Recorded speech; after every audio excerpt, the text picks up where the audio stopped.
You said, quote, "I believe Bitcoin is the biggest trade of our generation. Bitcoin is a serial killer. It's going to go through 40 or 50 different industries. It's the final piece of the protocol puzzle that is the internet, and that's massive." I love that you put that serial killer line. One of the reasons I love using it is to remind people it will happen serially. It's not going to all happen overnight. In the bubbles and the manias, everybody thinks, Bitcoin and blockchain is going to change the world overnight. And then, when it goes down 80 or 90% like it has many times, people are like, oh, it failed, it didn't do anything. In reality, it's slowly marching through hundreds of different use cases. The main thing is just get involved. Join your college Bitcoin club or blockchain club. Start reading. There's a ton of great stuff to read these days. There's a great Mark Twain line that I never let my schooling get in the way of my education. And that's what I would suggest to kids like your daughter. Go to college, have a great time, learn all those things you need to learn, relationships, all this important stuff, and then go get a job in Bitcoin or something else. But those 4 years are super important for lots of other reasons. And you can learn all the rest of this on the job. I didn't study Bitcoin in college. It might take people 5 or 10 years to get their head around it, but once they buy Bitcoin or other cryptocurrencies, they almost never want to sell it. And that's why the price just keeps going up, because there's very few people that ever want to part with it. There's 3.5 billion people on Earth with a smartphone. If all those people started using cryptocurrency and that relationship held, which, the past doesn't have to predict the future, but it seems solid, that's $700,000 per Bitcoin.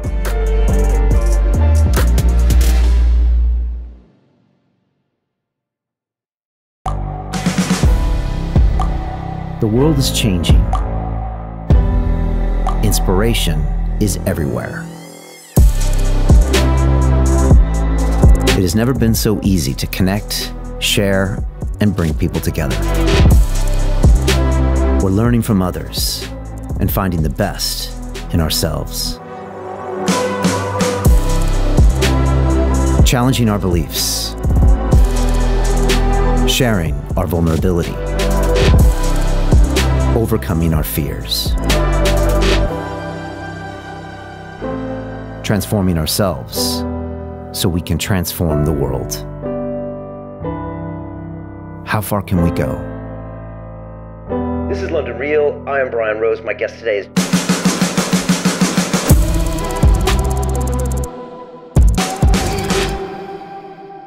This is London Real. I am Brian Rose. My guest today is Dan Morehead, the American hedge fund manager and financial advisor who has become one of the leading figures in the world of cryptocurrency and decentralized finance.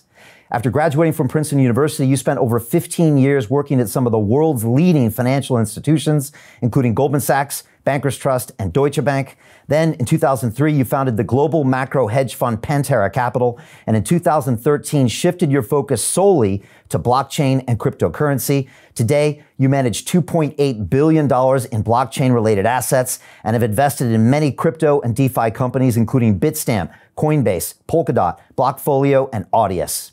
You have described DeFi as one of the biggest opportunities in the blockchain industry, suggesting that it, quote, has the potential to grow 100 times more than Bitcoin in the next 3 to 5 years. Dan, welcome to London Real. Hey, Brian, thanks for having me. Hey, it's great to have you here. And so much to talk about today, from funds to your early adoption of Bitcoin and in the space. Before we get started, I wanted to do a little memory lane with you because I started my career on Wall Street in 1993. I graduated with a mechanical engineering degree. I think you were civil engineering. And it was the guys at Bankers Trust that recruited me. So I was at Bankers Trust when you were there from 1993 to 1995. I was on the 33rd floor on the fixed income derivatives desk. And Dan, it was a pivotal moment in my life. I learned so much on that trading floor. It was madness. I see you cracking a smile there. There were things said on that floor that are so politically incorrect today. It was so alpha, but there was so much learning at the same time. I remember I was interviewed by Ari Bergman. I went to work for Bill Hirschberg. There were a bunch of 20-something-year-old guys that had come back from Tokyo that were running these big books, and they taught me so much. They also verbally abused me and whipped me into shape. But I'm wondering what you remember from your days at Bankers Trust and being on those trading floors. I can't imagine these days how you do that via Zoom. But what do you remember from those days, and do you think those were great places to learn? Oh, I do. Trading floors were so fun. 400 people, all just kind of bashing about with a ton of money and risk on the line. It was really fun. Everything being done by a robot now is a little less interesting. I think, for young guys like you and me, it was a great time to learn because you had all these, seasoned professionals that were screaming about prices, across entire trading floors. And yes, probably some off-color remarks here and there. So it, made it spicy and fun. But the environment, particularly Bankers Trust, was so fun because it was a very dynamic place. The two guys you mentioned were great. And then the CEO was, Gene Shanks was allowing lots of very interesting things to happen. So you could create new markets. And, at the time you were there, we were all creating the derivatives market. And so it's a completely new asset class. It's changed the world. It's a very important thing. And that kind of, you roll the movie forward, 20 years, and blockchain is a new asset class. So there's a lot of analogs we can talk about later. But the trading floor environment was so fun. Flying around the world, going to Kuala Lumpur and all these places, looking for interesting trades. That was a great time. Yeah, I try to describe the culture of Bankers Trust, and it was almost, it didn't have a history, steeped in tradition. It was kind of like, we got this balance sheet, we got a bunch of smart people, we got great models, and if you can create something that'll make a lot of money and work, then we're going to give you as much rope as you can. That's kind of the feeling I had when I got there. Am I about right? No, you're right, because I actually started out as a CMO trader and asset-backed trader at Goldman. And, obviously Goldman does have the steep tradition, and everyone kind of did their, one little thing. And I was actually the first asset-backed securities trader there, credit cards, auto loans. That was a new thing. And I was just the most junior guy on the desk. I kind of did my little thing. It was fun. I sat next to Steve Mnuchin and, some other treasury secretaries were my bosses. And so, it was a fun environment, but literally I did the same thing every day. And I didn't really learn that much because I just kind of tried to be good at trading a few asset backs, but I didn't really progress my career much. And when I switched to Bankers Trust, it was like the Wild West. Anybody could start a whole mortgage derivatives unit. I hadn't even heard of derivatives basically before I got there. And a lot of creative people, so it was a really dynamic, fun time to learn. Yeah, I was 22. And you mentioned Tokyo. I did spend a year and a half, 91, 92 in Tokyo. That was a formative time because Japan was just entering what we now know is the normal new environment. But at the time it seemed, shocking to have rates below 6%. Japanese overnight rates were 6% when I was in Japan.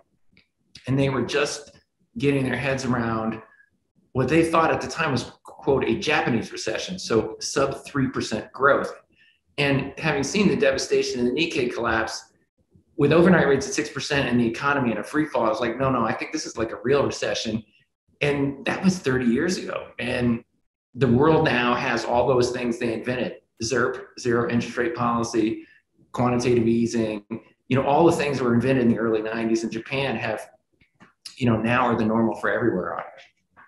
Yeah, wow. It's weird how that kind of almost foreshadowed what was going on. And Bankers Trust was quite big in Tokyo. I think you probably were working with Kent Kurtz out there, who got moved back to New York right when I joined, and that whole environment. And at BT, you're right. I was 22 years old and I sat down on the fixed floating desk and they said, here's a phone, goes to the Chicago Mercantile Exchange. Here's one to the Board of Trades. Here's the squawk box to the Treasury guys. You're going to price this fixed floating swap right now, 5 years, to this maturity date, to this, and quote it on 50 million notional, go. And I was just like, are you kidding me, And I think 6 months later, one of the MDs left and I was running the fixed floating swap book for a little while at 23. And this was like normal at BT, right? So it was a fun place to be and a fun place to learn. And like you said, there was so much innovation going on that desk. We were doing time trades and all these fantastic, interesting custom-made derivatives. And, strangely enough, Dan, when I looked at the DeFi market about 6 months ago, I said, these guys seem to be doing the kind of innovation that felt like what we were doing at Bankers Trust in the 90s. And I had just a weird flashback and thought, but these men and women today in DeFi, and we'll get to that, they don't need a balance sheet. They don't need 10,000 employees. They don't need a line with the Fed. They don't need all this stuff. They can be 4 guys, a girl, and a dog in Tel Aviv, and boom, Uniswap's up and we're testing it. And I just thought, wow, this is incredible how fast it's growing, the rate of innovation. and then the customer is the winner in the end. It would never happen this fast in the centralized finance institution, even with Bankers Trust and Goldman traders.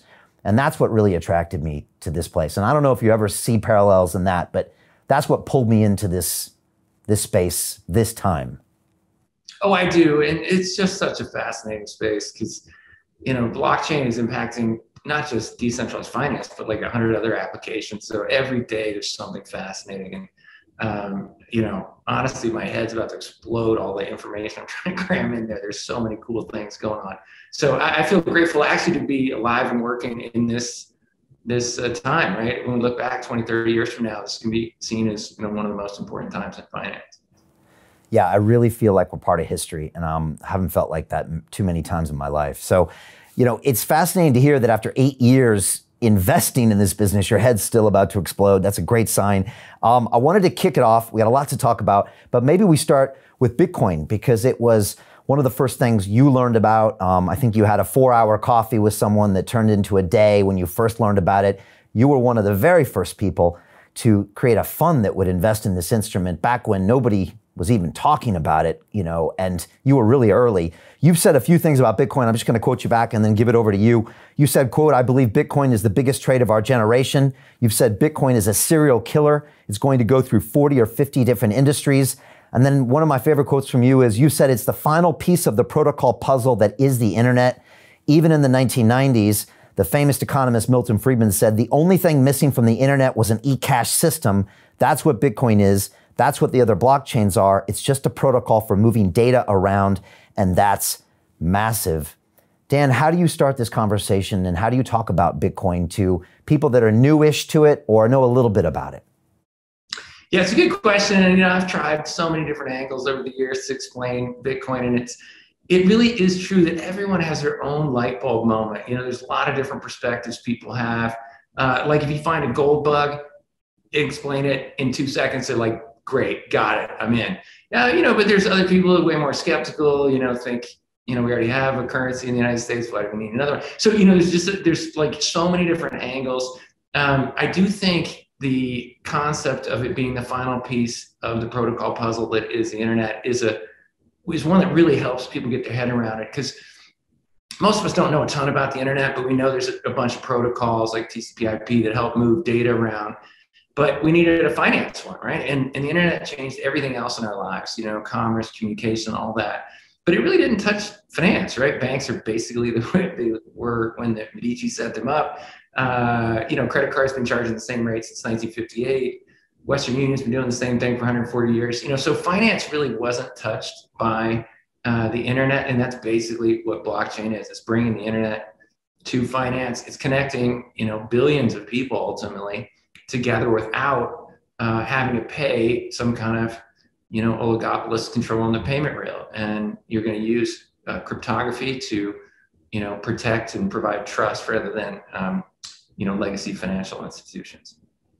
Yeah, I find it so strange that it had like a 20-year lag, Dan, until we finally found the internet of money. And, I actually had a 2-year stint in New York City as the CFO of a dot-com startup from 99 to 01. And I was part of the group, where I was just all in on dot-coms. My finance buddies would meet me for drinks and they would just say, please stop talking about this is the next biggest thing. I said, it's Columbus and the New World. And we rode that up and we rode it back down. But like you said, finance didn't change. And even fintech, and London's one of the great centers of fintech, it always seems to be like a tech plug-in to an old school system, like internet banking, where it never actually innovated. Why do you think there was that 20-year lag? Was it because the blockchain hadn't yet been adopted? If the blockchain wasn't adopted or Bitcoin didn't exist in '09, would we still be waiting for this to happen? Oh, I think so. Satoshi Nakamoto nailed it. There were decades of attempts to do it. Adam Back's Hashcash before that, and a bunch of projects like that that were really close. Some gold-backed tokens, but they all lacked one or two of the key ingredients.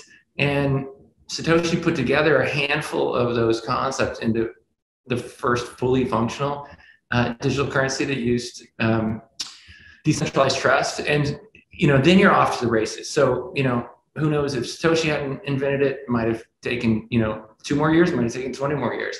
But a perspective to have is there's kind of an impatience. And I remember there was a time when people said, oh, it took the internet 20 years to happen because it took 20 years to go from Netscape to, Google and Facebook. But it took 20 years to get to Netscape, right? Like it's been a 50-year journey to get from the original creation of TCP and IP to get to what we have now on the internet. So blockchain's 12 years old, so it's just at the beginning. And that's why I'm so excited. I think there's another 20 years of just absolutely fascinating disruption to come. Yeah, it's a good perspective. I know a lot of people in the industry or in crypto and DeFi, they want it to happen faster, right? Because they see it. But when you take a look back, it's actually happening quite fast. And yeah, it is. And I love that you put that serial killer line. One of the reasons I love using it is to remind people it will happen serially. It's not going to all happen overnight. And in the bubbles and the manias, everybody thinks Bitcoin and blockchains can change the world overnight. And then, when it goes down 80 or 90% like it has many times, people are like, oh, it failed, it didn't do anything.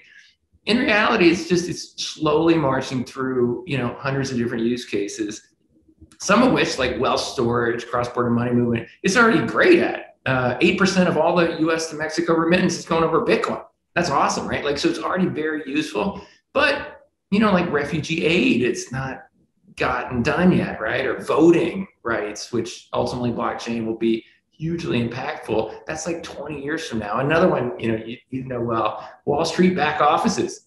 Someday they will all be on a blockchain. It's going to be like 20 years from now, right? So all this stuff has to happen in its own good time. And I was just thinking, one other analog that's helped a ton of people is to think of what blockchain's going to do to finance is the same as what VoIP did to the telephone monopolists. So when I was a kid, AT&T controlled every phone in the United States. And if I wanted to call somebody in England, I had to use British Telecom. And it was really expensive. Like, you really were conscious of how many minutes you were on an international phone call.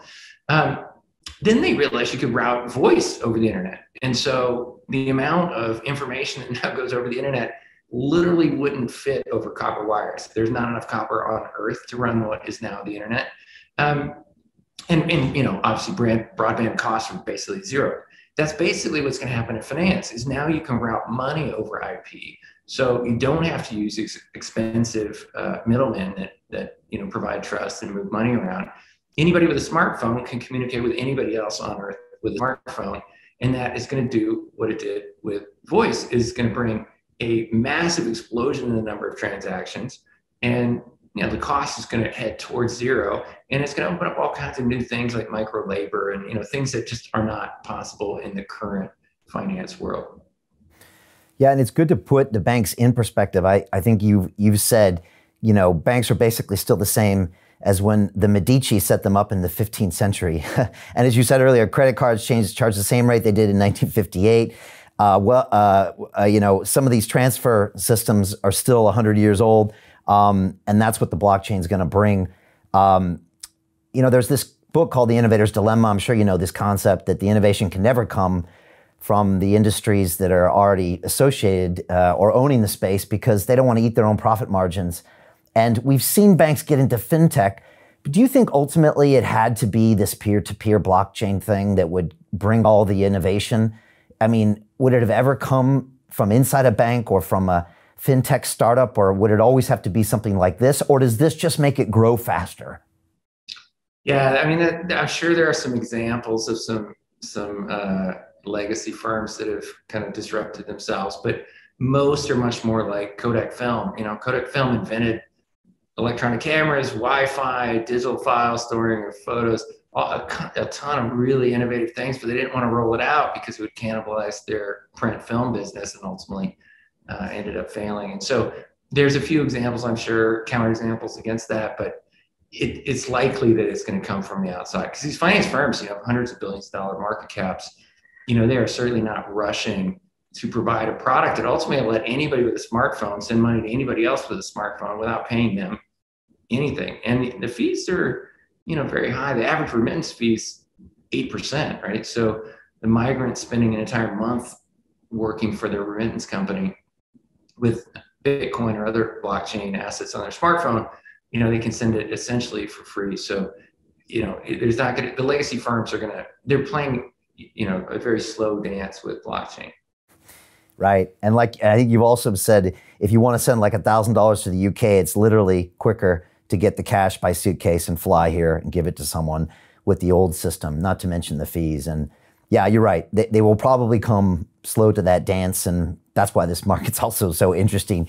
Let's talk about Bitcoin, because you put out some pretty interesting, ideas about, first, when you started looking at it, I think you saw this incredible linear correlation or logarithmic correlation between simply the number of users and the price, regardless of anything else. And I've seen some of the presentations you put out that I think are probably available on your Pantera website, where you tracked simply the adoption rate versus price and found this incredible correlation. And then on the back of that also predicted some potential forward price points for Bitcoin. Can you talk about that idea and then when you first realized that?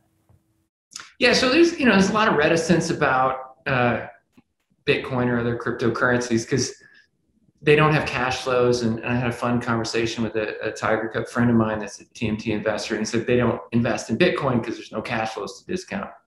And I was like, well, there's no cash flows to the euro, and nobody thinks twice about trading the euro. There's information about interest rates and current account deficits and things like that that help you decide whether you want to be long or short the euro. And that's the same with Bitcoin or other cryptocurrencies, all kinds of information on how many transactions are happening, how many people are using it.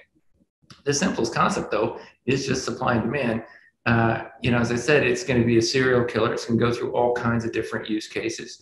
And every year picks up more people that find another use case, find something they want to do with Bitcoin. And we did publish a table that has the number of people using Bitcoin. And that's gone up an order of magnitude every 2 years. And we're now at about 100 million people using Bitcoin.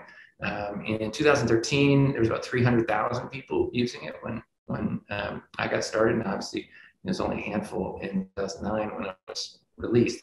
And the really wild thing is if you then put next to that the price of Bitcoin in each of those 2 years, it has also gone up exactly one order of magnitude, exactly every 2 years.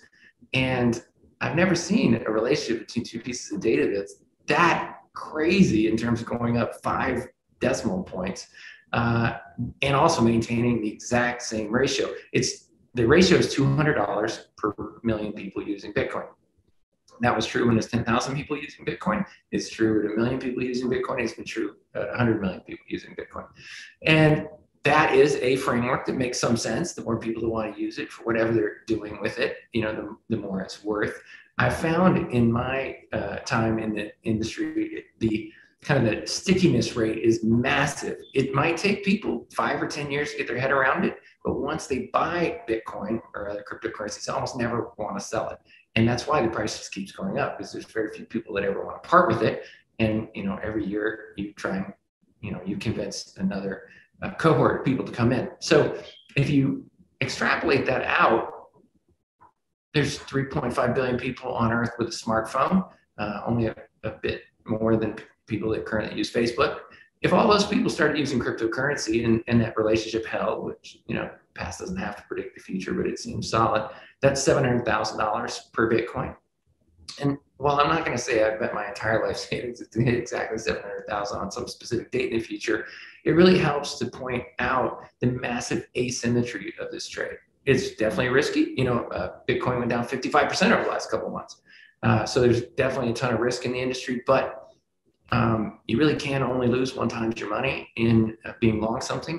And if it has the possibility of going up an order of magnitude, it's a good risk-adjusted trade. Yeah, and the order of magnitude is 10x for anybody who hasn't probably that engineering background or science.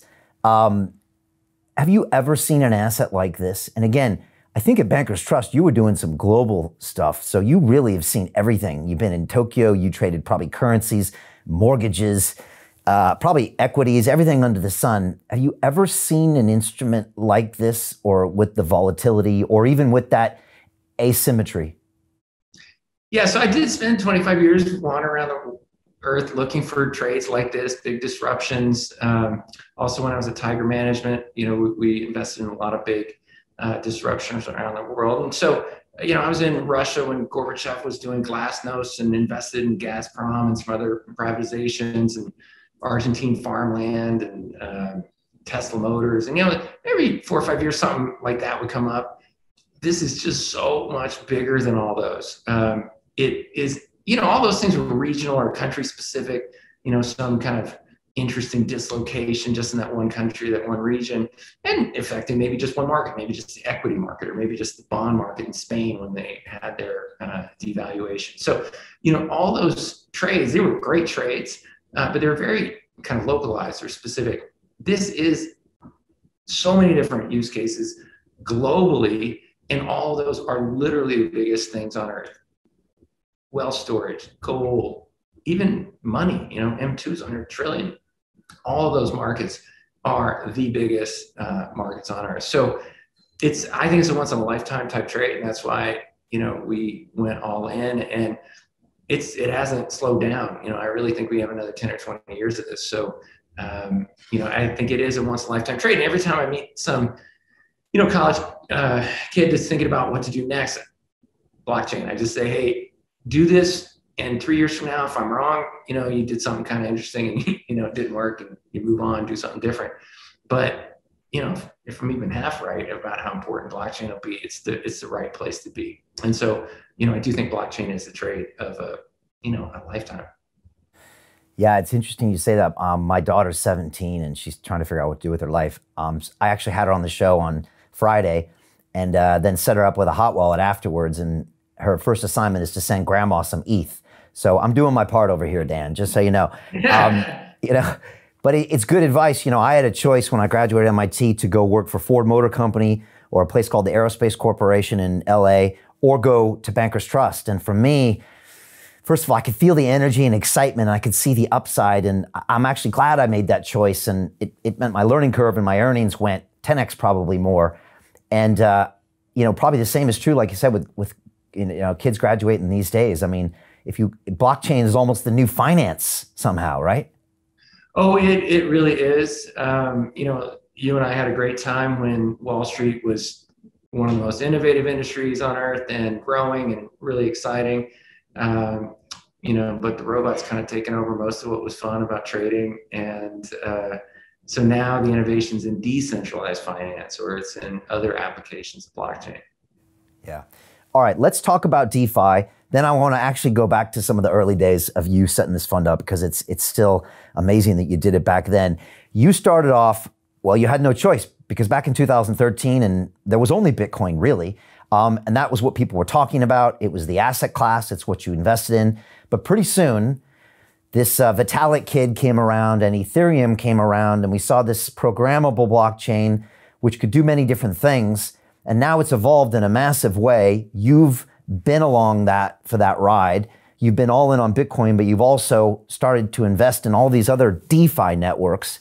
How do you describe this very strange relationship between Bitcoin and DeFi or Ethereum to other people? And how do you see this new DeFi ecosystem growing in a different way to, say, Bitcoin? Oh, yeah, it's been fun. I met Vitalik when he was a 17-year-old reporter for Bitcoin magazine. So it's been fun to watch this whole thing grow. There's a huge amount of innovation here. DeFi as a concept is kind of another, analog of the final piece of the protocol puzzle concept, that you need a way for people to do finance transactions without a very expensive middleman. So Bitcoin has been fantastic at storing wealth, moving wealth across borders. It's already doing a huge amount of cross-border money movement. There's $1 trillion stored in it, and it's been perfect, flawless for 12 years, never been hacked, and it's never even had downtime. There's no other financial system I'm aware of that's been 24/7 uptime for 12 years in a row. Like, even Facebook or other, big sophisticated technology companies go down from time to time. So Bitcoin's amazing at what it does. And sometimes people complain that, hey, it didn't evolve or didn't change. But, obviously one of its strengths is it doesn't ever change. It's immutable. It's got, the lowest risk of any of these blockchains and has the highest security. So Bitcoin is amazing at what it does, and it's already had a great run. Our original Bitcoin fund's up 65,000%. So, Bitcoin has already done a great job. And my point would be, I think more of the future returns are going to come from other protocols, and in particular, the smaller DeFi type protocols. And if you think about it, there was a point in 2021, early this year, that Bitcoin itself was 70% of all the market cap. The other 5,000 tokens were only 30%. And I think Bitcoin's going to go up a huge amount, it's going to go up like 10x over the next few years. Other things might go up even more than that. And, so we've been investing in Ethereum, Polkadot, a bunch of DeFi tokens built on top of mainly Ethereum.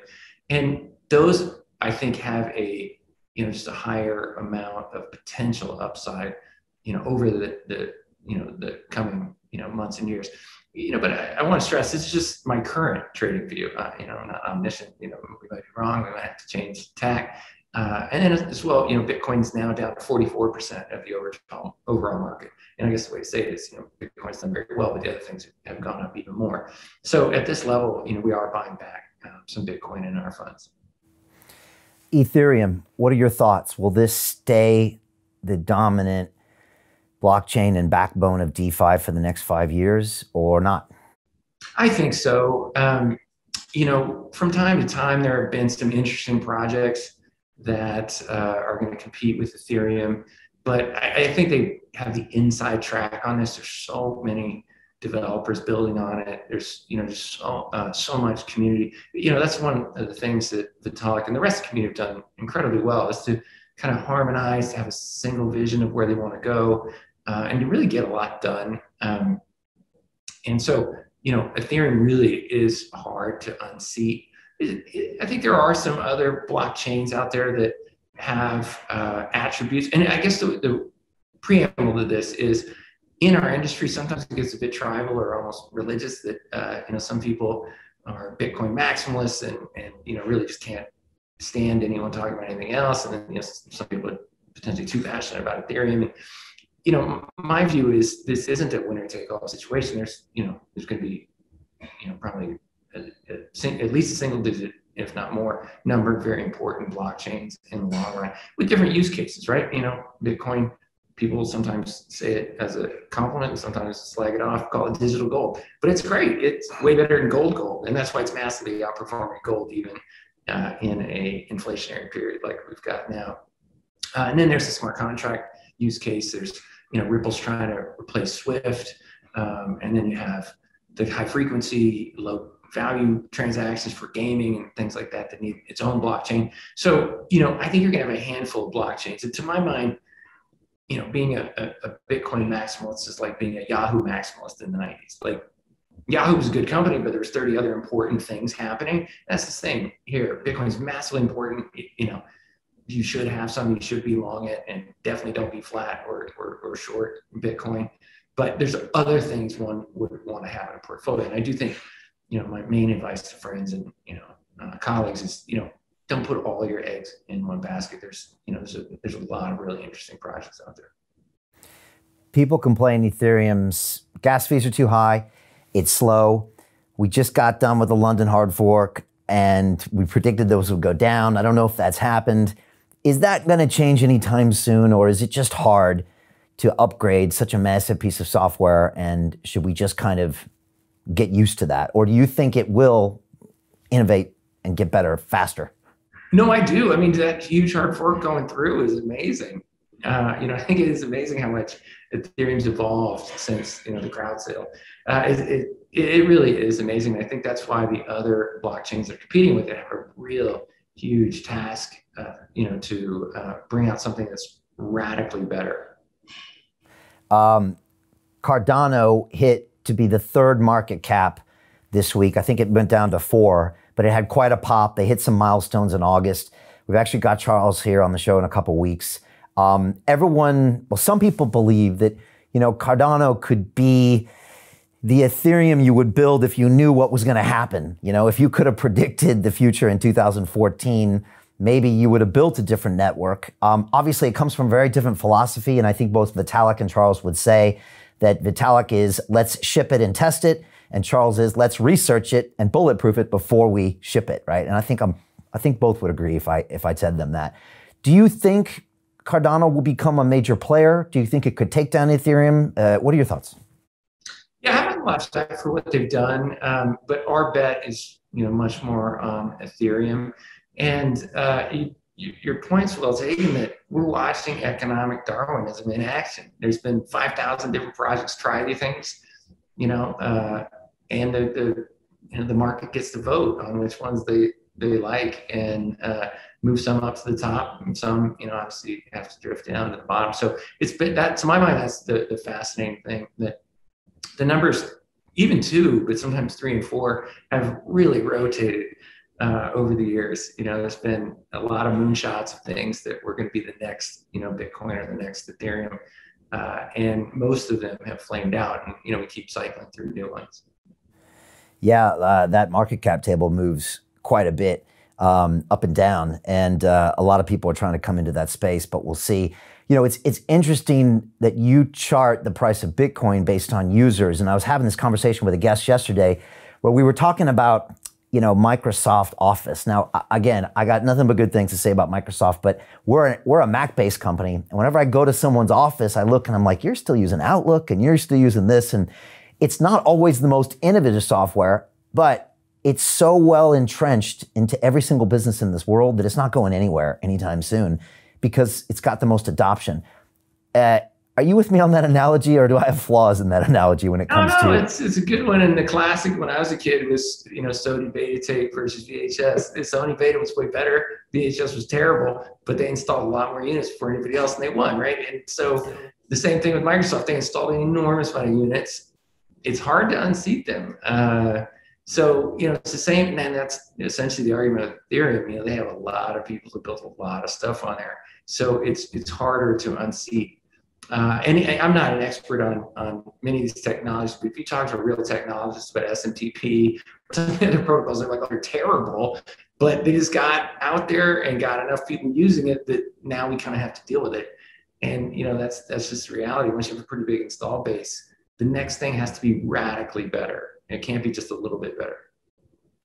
Yeah, and it's funny, your Bitcoin price predictor, it's great for predicting the price, but it also tells you so much about the network, doesn't it? It's actually, there's another sign there saying, yeah, it predicts the price, but the reason it does this is because that adoption is so crucial, right? It's literally part of the network, and it's the main determiner of the price, which means it's like when Bill Clinton said it's the economy stupid, right? It's almost like it's the adoption stupid, right? No, it is, right? Because there's some things that have no network effect, right? If you're the last person on earth to use a BlackBerry phone, still works. Doesn't matter if nobody else is using that. If you're the last person on earth to use a cryptocurrency, it's got no value, right? So, technologies generally and currencies have massive network effects. The US dollar being a great example. You can do business with US dollars in the jungle of Borneo, right? Like anywhere on earth, you whip out a US dollar, there's a massive network effect. You can do business. So if you have a currency that's also technology, it really has a massive network effect. Talk to me about how you choose investments. If people go to Pantera, your website, they can look at your portfolio companies, and it's an impressive list. I listed off some of them earlier. Audius was in the news yesterday, I think, with the TikTok deal, so congrats on that. I know you had a big price spike. I know you're in for the long run, but that's amazing. I mean, 0x, 1inch, not to mention the Coinbases and the Bitstamps. How do you look at these things? How do you invest in these things? And how do you stay calm when like Audius pops like that in the day and you say, okay, but we're here for the 20-year look? Like, how do you manage all that? Yeah, so, the space is getting more interesting. I have to admit, back in the day it was fun because there was only one thing, Bitcoin. And even that's kind of hard to get your head around. Now there's, thousands of different things to look at. So one of the things we've done is we've grown our team. We have 50 people now when it used to be, just a handful of us. So we're looking at tons of deals, trying to figure out which ones have value. Occasionally we come into the markets with a view, kind of like a global macro style view that we want, this type of, cross-border money movement company, or we want, scalability company. But mainly it's just, we get pitched all kinds of, fascinating things. and we try and see if the product can work. The team's gonna be able to do it. Great example. I got a cold email from Brendan Ike, and he said, "Hey, we've never met, but I invented JavaScript, and I was the chief architect of Netscape and the co-founder and CEO of Mozilla, and I'm doing a blockchain browser. You want to talk?" I'm like, "I definitely want to talk." And so, we just keep hearing interesting ideas like that and trying to figure out whether they're doable, because, we've seen a lot of projects that come up with something in their white paper that we ultimately conclude literally is impossible. Even if you have 1,000 developers in 1,000 years, you actually can't build what's in there. But if it is buildable and the team seems like they're going to be able to motivate a community to help them, build out the project, then we take a strong look. And in our portfolio, we tried to invest in what we think is going to happen kind of in this serial era. There are we've done 3 venture funds. We're doing our 4th right now. Each of those first 3 is kind of like a geological strata, like a snapshot of the time. Our first fund was all about how to buy Bitcoin, like Bitstamp, how to store it, like Zoppo, kind of primitives like Ripple Labs, Circle, kind of just the very basics of the industry. And then that kind of got built out. So the second fund was about cross-border money movement, and mainly using just Bitcoin, not other blockchains. So invested in a bunch of regional cross-border money movement companies, things like that. But then that kind of got built out because most countries have a pretty good dominant player now. And then the third fund was much more about other blockchains, scalability, non-financial use cases. So each fund's kind of a snapshot, and that's what we're looking for now. We're just starting to raise money for our next fund, and there's all kinds of new non-financial use cases that we're investing in. Scalability is still important, and in looking at those entrepreneurs, we're looking for projects that can really make an impact. Audius, being a great example. Building a decentralized version of the music sharing sites we're all used to. And that's a huge theme for us and for our whole industry, is so-called Web 3.0, doing what we were doing with companies like Uber, Airbnb, but doing a decentralized version of them. And, seems pretty obvious that's the future. Right, and so Audius isn't DeFi per se, but it's Web 3.0, where it's kind of blockchain based. Is that how you would describe it to someone on the streets? Yeah, all these Web 2.0 applications that, like Airbnb, people with excess capacity for housing, with people who need accommodation, match them up. It's a great idea, but it might not need to be a 30% tax, for the rest of eternity, right? So you can build a decentralized version of many of those businesses. And the music sharing business is a great example. The artists actually get very small cut of the amount of money spent on their production, and all these middlemen, music sharing sites, take most of the value. And so if you can use blockchain to connect the artist with the consumer, you can give both of them a much better experience at a lower rate. Right, and they can buy equity with tokens at the same time, right? Yeah, and so the community can participate, in the value creation, and that is a big difference between protocol tokens and equity, which is funded, the .com boom, like you were mentioning. That none of the value went to the community, none of the value went to the. To continue watching the rest of the episode for free, visit our website londonreal.tv or click the link in the description below.